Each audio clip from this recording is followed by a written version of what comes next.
Welcome back to my YouTube channel. Hello mga ka-jelly. For today's video about meso ang ating topic. Kasi po may mga nag-comment sa aking video. Shoutout po sa iyo, Jaya Mortel. Sabi niya, ilan na lang po ang reward pag normal host na lang at ilang oras po ang pa-oras. Sasagutin natin yan dito sa video na ito. At ito pa, si Raymond Canha, shoutout sa iyo. Sabi niya, hanggang ngayon, review pa din profile ko. Hindi ma-withdraw kapag failed sa authenticate. So, ang ibig sabihin yata niya ay dun sa face authentication, failed po siya. At sasagutin ko rin po yan, comment na yan dito sa video na ito. At ito pa, sabi niya, bakit wala akong tasking, ma'am?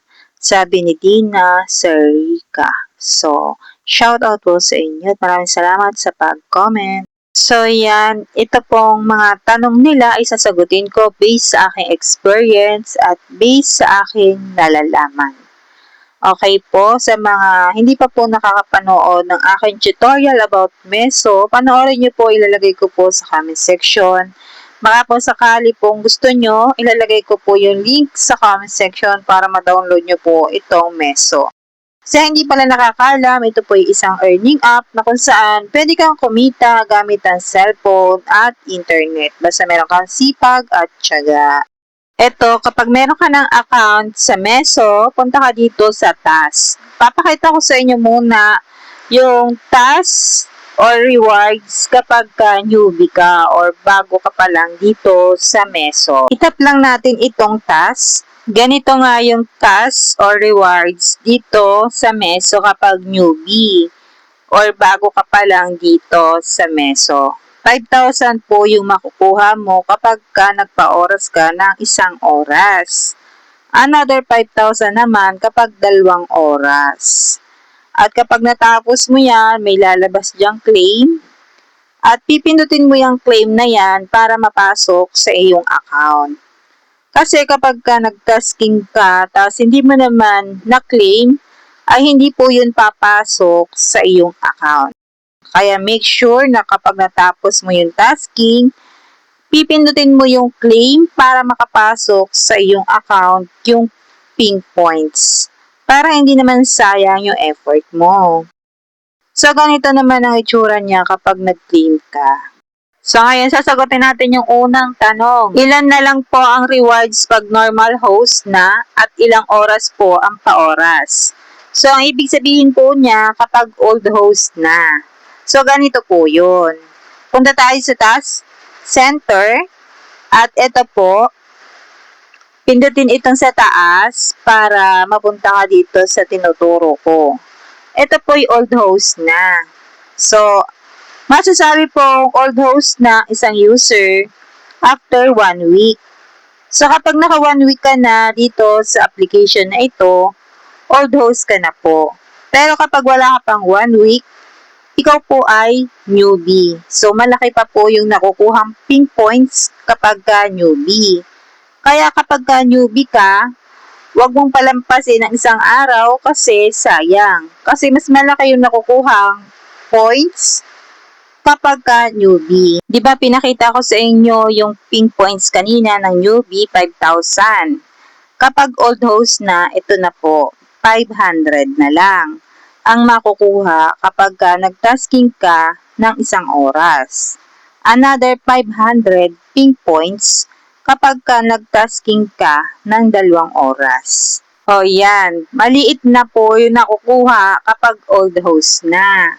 So, ganun po talaga kapag earning app. Kung hindi naman po kayo bago sa mga ganitong earning app, alam nyo po na lumiliit po yung nakukuha kapag old host na.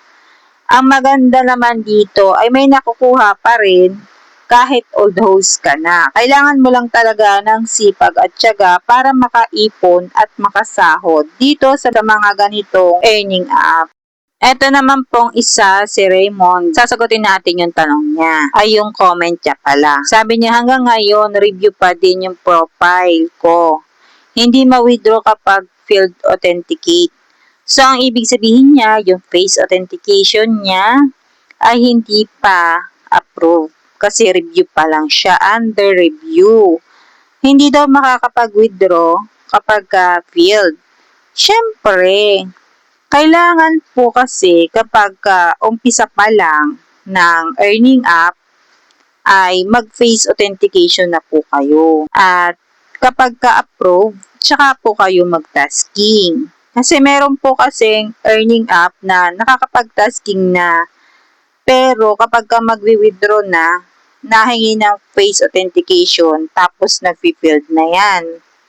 Meron naman pong application or earning app na kapag ka magta-tasking ka, ay hindi ka makakapag-tasking kapag ka hindi ka nakapag-face authentication. So ngayon, mas maganda unahin nyo yung face authentication para kahit mag-withdraw kayo, ay walang problema. Kasi po, kapag ka-filled po yan, hindi po talaga yan makaka-withdraw. Kailangan po approve. Kapag halimbawa, kagaya po nitong kay Sir Raymond, ano pa daw, hanggang ngayon review pa din profile ko. So, ulitin nyo na lang po, sir, ang sa inyong face authentication.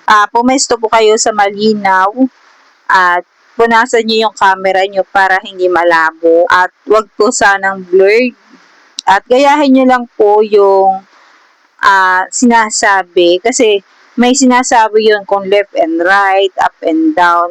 Yung ganun lang. Yung kasi, yung based sa aking experience kasi ay na-approve naman. Kaya hindi ko alam kung bakit gano'n yung sa'yo na nag-field. Siguro dahil madilim ang background mo or malabo, hindi ka masyadong kita, gano'n. So, pwede nyo po sigurong ulitin na lang yon. So, sana po ay nakatulong yung aking mga sinabi.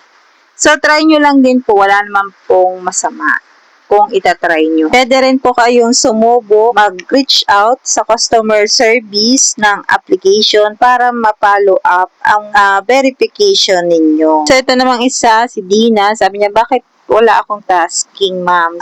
Baka po kailangan po ng agency para magkaroon ng tasking. Pero based sa aking experience, meron kasing send lang sa akin ng link na Meso at tinownload ko lang yun. Tapos, hindi na ako nag-join sa agency. Diretso na siya. Nag-tasking na, nakapag-claim na ako ng tasking, nakapag-face authentication na ako. So, ganun po yung aking experience. So, ngayon, try nyo pong mag-join sa agency. Baka po magkakaroon po kayo ng tasking. Wala naman pong masama kung itatry nyo. Baka, malay nyo, magkaroon po kayo ng tasking. Pero, yun po ay kung gusto nyo lang. Kasi yung aking experience po, ay hindi naman po ako nag-join sa agency. Pero, meron po akong tasking. Meron pa ako nakitang isang comment. Sabi ni Rose, ma'am, pag mag-live po, makikita po ba ang mukha o hindi? Need po ba ng invite dyan? So, shout out po sa iyo, Rose. So, ngayon, ang masasabi ko po ay hindi po makikita yung mukha kapag nag-tasking ka sa Meso. Kasi audio tasking lang po ay sapat na. Kung gusto niyo po, panoorin niyo po yung aking tutorial dyan. Ilalagay ko po yung link sa comment section para malaman niyo po kung paano kayo mag-tasking dito sa Meso. At doon naman po sa isa nyo pang tanong, need po ba ng invite dyan? Pwede po mag-invite, pwede hindi. So, ganun po yung sagot ko sa inyong tanong. Meron ba po nag-comment sabi, bakit di ko makita ang tasking sa aking account, ma'am? Ngayon, ang gawin mo po ay i-update nyo po sa Play Store kasi wala po kayong tasking. At hindi ko po alam kung bakit ganyan. Kasi sa aking experience, meron naman akong tasking. So, ngayon, try nyo pong i-update sa Play Store para po lumabas, baka sakaling lumabas po yung tasking. Kapag wala pa rin po, try nyo pong mag-join sa agency. Baka po kailangan na ng agency para makapag-tasking. Sa mga hindi po kasi nakakaalam, nag-update po ang mga earning app na katulad nito. So, nung aking video, kung napanood mo na ganyan yung tasking, pagdating sa iyo ay iba naman, ibig sabihin po, nag-update po yun. Ngayon po, dito po sa Meso, sa aking experience, ay hindi po ako nag-join sa agency. Pero meron pong time na ang earning app, pag nag-update, ay kailangan na pong mag-join sa agency bago makapag-tasking. So baka ganun po yung nangyari. Try nyo lang po at wala naman pong masama kung mag-join kayo sa agency at baka po lumabas yung tasking. So yun lamang po ang aking ilan sa mga sagot sa mga nag-comment sa video ko. Maraming salamat po sa nagko-comment sa aking video at salamat po sa nanonood. Maraming salamat na rin po kung nag-subscribe kayo at nag-like dito sa mga videos ko. So yun lamang po ang aking tutorial ngayon. Thank you for watching. Bye!